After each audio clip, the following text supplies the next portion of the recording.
Joining us on this very special edition of the election coverage right here in Market Hours is Mr. Sudesh Verma of the BJP and Tom Vadakkan of the Congress. And what an election this really has been. It was a cliffhanger of sorts, neck and neck. And then, of course, the BJP not just emerging as the single largest party, well past that halfway mark to form the next government. Thank you very much, both of you, for being with us. And Tom Vadakkan and Sudesh Verma, over the next 10-15 odd minutes, I will quickly talk about government formation. And Mr. Verma, you congratulations are your way. You were the victor. So it's only fair I start with you.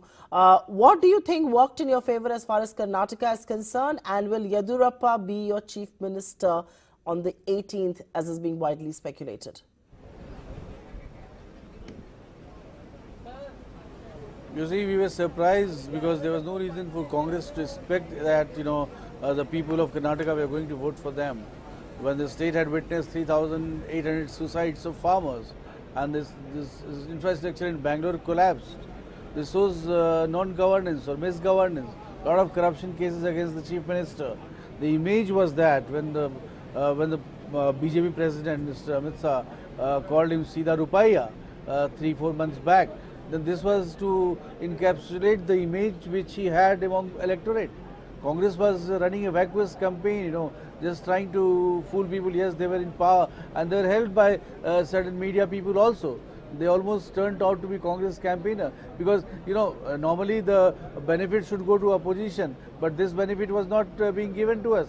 Initially, we were thought of as if we were not in the race at all, but which was not the case because our party president had actually toured 57,000 kilometers in Karnataka and he had addressed all the booth level workers. So we were very confident that we had an edge, and of course that got further strengthened when Prime Minister Modi campaigned.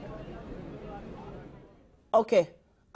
Sudesh Verma, you've made your opening comments there. I think as a victor, you need to be a little more humble about your victory, but I take that point about you campaigning through Karnataka. Tom Vadakkan, what went wrong? I mean, if Mr. Siddaramaiah had come back to power, it would have been the first in 40 years. Now, I don't know what political analysts would say about Karnataka keeping its tradition alive of tossing between one and the other, but the reality is that you went into this election extremely confident. If there was a state you could have come back to power, it was perhaps Karnataka, and you've not just lost, you've lost decisively in Karnataka. The BJP doesn't need a kingmaker. The BJP doesn't need the numbers. They're well past the halfway mark. What went wrong? What bets did not pay off? You think Lingayat backfired? Do you think farmer stress wasn't given adequate due? Do you think too much was made of the Siddaramaiah factor? I'm just curious to understand what went wrong and what was clearly a bipolar fight between you and the Congress. It would be early days. I mean, there is definitely an advantage the Bharatiya Janata Party has at this juncture. But beyond that, I don't want to go into a post-mortem for a situation that is still evolving.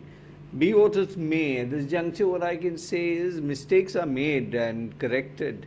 That's always been the reality. But what is interesting is they have actually showcased corruption itself. You had a chief minister who's been to jail. You had a situation where the Reddy brothers, who are notorious for their kind of activity, they have been showcased. Despite that, if this is the kind of results that are emerging, there's a huge question mark. I mean, this whole talk about chief minister being corrupt and all that there is something wrong somewhere, which I think when they go back to the drawing board, they will be able to get through too. But at this juncture, I can only say it's too early to concede anything right now. But yes, the numbers look favorable to the Bharatiya Janata Party, that I accept. But this is about, we are talking at between 10:30 and 11. The margins are small. It is not as if huge margins are at play. So it would be a little premature to take a complete view. The Election Commission has put out figures and there are other channels running figures which are slightly different. Be what it may.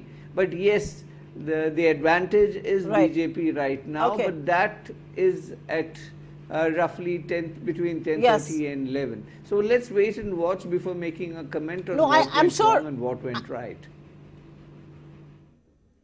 But the reality is, even though the other channels are putting out different numbers, the margin of error is just 10% here or there. The numbers don't strongly vary. The BJP has emerged as the single largest party, and everybody is giving it past the halfway mark. But that said, Mr. Verma, I have to ask you this, and while everything is justified in once you're victorious, do you believe the fact that there was a political compromise that was made of sorts with Mr. Yeddi and the Reddy brothers did pay off? And my larger question to this is that what does this do to your momentum as far as Chhattisgarh, Rajasthan and Madhya Pradesh are concerned? Because, I don't know if it will be foolhardy for you to take this momentum into other elections, because you were the challenger here and you're the incumbent in the other states that go into elections. How different will the campaign, the tone and tenor of that be? Well, I know. You see, let me. No, let not me you, answer. Tom. I'm going to Mr. Verma. Can I answer, Tom? Yeah. Yeah, sure. You see, the whole issue is, I would like to reply to what Mr. Tom Vadakkan said. He is a very sincere person, but probably the logic he is giving is not cutting ice with the people of Karnataka. Let me tell you, the whole country has to decide, we cannot run the country like this. Mr. Yediyurappa was exonerated by the High Court. After that, Congress took 2.5 years to appeal to the Supreme Court, and Congress just 3 months prior to the elections went to appeal to the Supreme Court because it wanted to keep the pot burning about the image of Mr. Yediyurappa. Had the Congress gone 2.5 years back, the Supreme Court would have exonerated Mr. Yediyurappa the way High Court did. The Congress should be explaining to the people, Mr. Yediyurappa is a very simple man, incorruptible. He is not corrupt, I am asserting, and this is what the people of Karnataka have attested to. He was framed by the Congress who was then in power. And you know what has happened in the Congress regime? They have been trying to malign us, but people are not buying this agreement. Coming to Reddy brothers, not a single case against them. Janardhan Reddy, we do not own him. He doesn't belong to us. Suppose if I have committed a murder, are you going to hang my brothers also who are innocent? And that is the issue.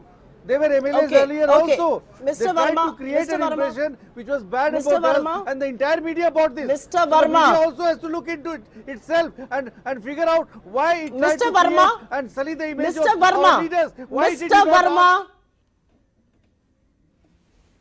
Sudesh Verma, keep quiet and listen to me. Because if that is the way you're going to do debates, we don't do debates like that on ET Now like this. No, listen to me. Just listen to me. You cannot shout and yell. This is not how we do debates on ET Now. Why are you getting so agitated?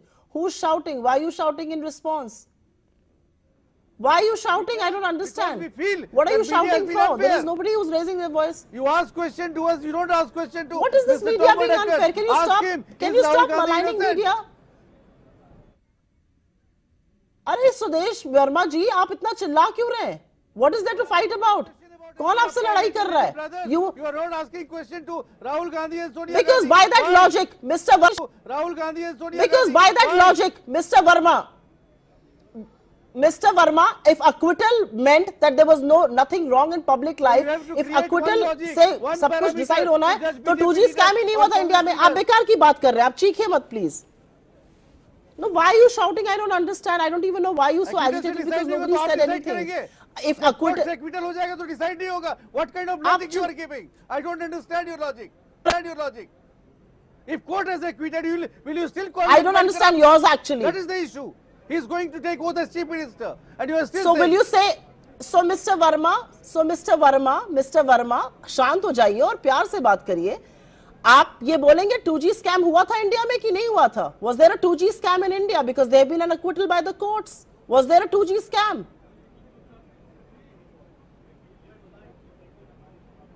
Madam, Mr. Verma, 2G scam हुआ था देश में कि नहीं हुआ था? The first stage.